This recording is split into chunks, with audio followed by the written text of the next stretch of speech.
जम्मू कश्मीर में कुलगाम एनकाउंटर का 10वां दिन है। जी हां, 10वें दिन में कुलगाम एनकाउंटर दाखिल हो चुका है। अब तक और पिछले 20 सालों में यह जम्मू कश्मीर में सबसे लंबा एनकाउंटर बताया जा रहा है, सबसे बड़ा ऑपरेशन यह बताया जा रहा है। 10 दिन लग चुके हैं कुलगाम एनकाउंटर में और अभी भी यह एनकाउंटर जारी है, अभी भी यह मुठभेड़ हो रही है। और इस एनकाउंटर के बारे में पहले जो बड़ी बातें हैं वो हम आपको बता दें, उसके बाद आखिर यह एनकाउंटर इतना लंबा क्यों चल रहा है इसकी वजह भी हम आपको बताएंगे। दरअसल यह एनकाउंटर 10वें दिन में दाखिल हो चुका है। इस एनकाउंटर में 3 दहशतगर्द पहले ही मारे जा चुके हैं और 2 सिक्योरिटी फोर्सेस के जवान भी इस एनकाउंटर में शहीद हुए हैं। जबकि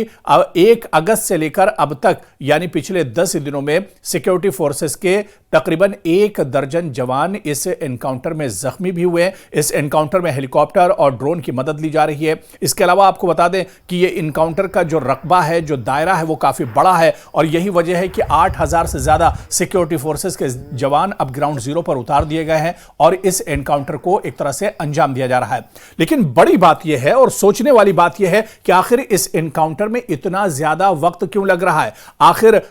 पिछले 10 दिनों से यह एनकाउंटर चल रहा है और अभी भी कहा जा रहा है कि इस एनकाउंटर में काफी वक्त लग सकता है, क्योंकि इसकी जो सबसे बड़ी वजह बताई जा रही है देरी की, वो यही बताई जा रही है कि कुलगाम का अखाल इलाका जहां पर यह एनकाउंटर चल रहा है, दरअसल ये घने जंगल है, ये पहाड़ी इलाका है और पहाड़ी के ऊपर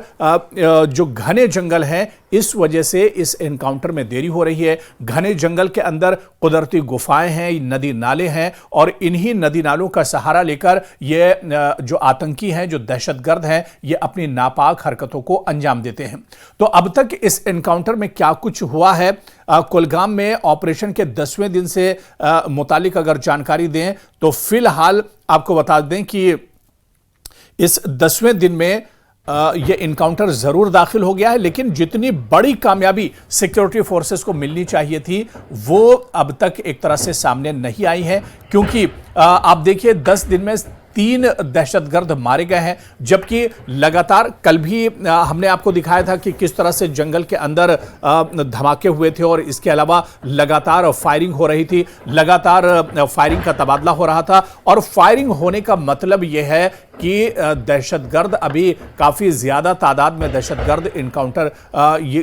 ग्राउंड जीरो पर मौजूद हैं, इस जंगल के अंदर छुपे हुए हैं और यही वजह है कि रुक रुक कर यह फायरिंग एक तरह से की जा रही है। अब देखिए, शुरुआती दौर की अगर बात करें, आपको याद होगा कि 1 अगस्त जुमे के दिन यह एनकाउंटर शुरू हुआ था और आप देखिए कि 1 से 4 अगस्त तक इस ऑपरेशन की अगर बात करें तो अखाल का कुलगाम का यह एरिया है जहां पर पहले चंद दिनों में 1 दहशतगर्द को हलाक किया गया और कई जो फौजी थे सिक्योरिटी फोर्स के वो जख्मी हुए थे। दूसरे 2 दिन 2 दहशतगर्द फिर मारे गए और यह ऑपरेशन जारी रहा। यानी कुल मिलाकर शुरुआती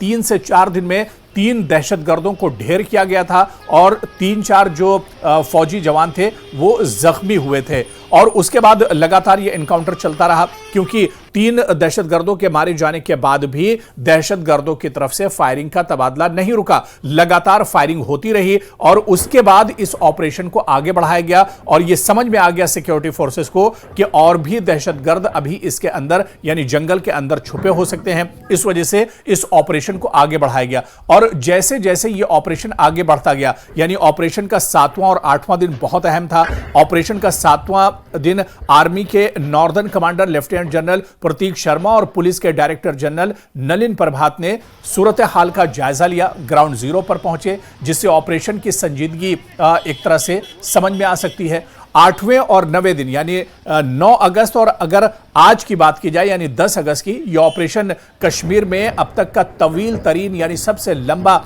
ऑपरेशन एक तरह से बन गया है। और इसके अलावा 9 अगस्त की सूरत हाल की अगर बात करें यानी कल की अगर बात करें तो कल एक अफसोसनाक खबर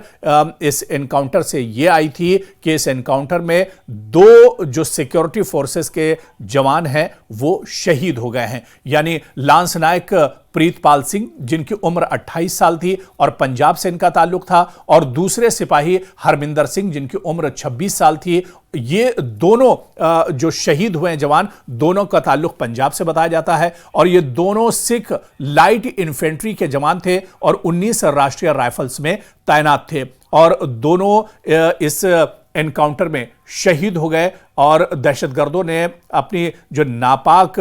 हरकत है, जो उसके नापाक इरादे थे, उसे एक तरह से अंजाम दिया। लेकिन अब यह कहा जा रहा है इस एनकाउंटर को लेकर कि जो दहशतगर्द बचे हुए हैं,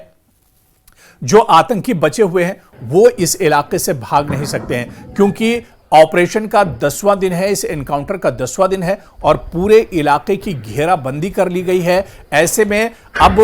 जो आतंकी बचे हुए हैं, दरअसल वो अपने डर को छुपाने के लिए लगातार फायरिंग कर रहे हैं और सिक्योरिटी फोर्सेस की भी ये रणनीति है, ये दरअसल एक प्लान है कि ये जो दहशतगर्द हैं कब तक लड़ते रहेंगे, ये पहले थक जाएं, इनका गोला बारूद खत्म हो जाए, इनके पास खाने पीने का जो सामान है वो एक तरह से खत्म हो जाए, उसके बाद ये खुद एक तरह से मजबूर हो जाएंगे और ये खुद एक तरह से अपनी मौत यहां पर मारे जाएंगे। और यही रणनीति अपनाई जा रही है और इसी वजह से ये ऑपरेशन इतना ज्यादा लंबा खींच रहा है। आप देखिए कि एक मुश्तबा दहशतगर्द इसमें मारा गया था और उसकी बॉडी भी मिली थी और ये शुरुआती दौर में ही हुआ था। इसके अलावा आप देखिए कि इस ऑपरेशन पर ड्रोन्स और हेलीकॉप्टर की मदद भी ली जा रही है। और मौजूदा सूरत हाल की अगर बात करें, यानी आज की अगर हम बात करें, तो फिलहाल 10वां दिन है और आज भी यह ऑपरेशन जारी है। लेकिन आप देखिए कि जिस तरह से ये ऑपरेशन तेजी के साथ चलाया जा रहा है, दरअसल इलाके की सूरत हाल, ये ऑपरेशन की हिकमत अमली अब एक तरह से तब्दील की गई है और यहां पर अब जो सिक्योरिटी फोर्सेस के आला अफसर हैं वो अब एक तरह से पहुंच चुके हैं और वो चाहते हैं कि कोई जानी नुकसान और बड़ा ना होने पाए, क्योंकि जैसे ही जंगल के अंदर सिक्योरिटी फोर्सेस के जवान घुसे, उसके बाद आतंकियों ने उन्हें निशाना बनाया और 2 सिक्योरिटी फोर्सेस के जवान शहीद हो गए। इसी वजह से पूरी एहतियात के चलते इस ऑपरेशन को अंजाम दिया जा रहा है और सिक्योरिटी फोर्सेस घने जंगलों में अभी दाखिल नहीं हो रहे हैं, जंगल के बाहर से इन आतंकियों पर नजर रखी जा रही है। इसके अलावा हेलीकॉप्टर और ड्रोन के जरिए से ऊपर से भी नजर रखी जा रही है। तो ये आतंकी अब जंगल के अंदर दरअसल कैद होकर रह गए हैं, जंगल के अंदर दरअसल ये एक तरह से फंस कर रह गए हैं और बहुत जल्दी इनका खात्मा होगा, क्योंकि अब इनके पास असलहा और गोला बारूद भी खत्म हो रहा है। इनके जो ठिकाने हैं वो एक तरह से नेस्तो नाबूद किए जा चुके हैं और आने वाले कुछ घंटों में आप देखिएगा कि इस ऑपरेशन का खात्मा होगा और बचे हुए जो दहशतगर्द हैं, जो आतंकी हैं, वो भी बहुत जल्द इस ऑपरेशन में मारे जाएंगे।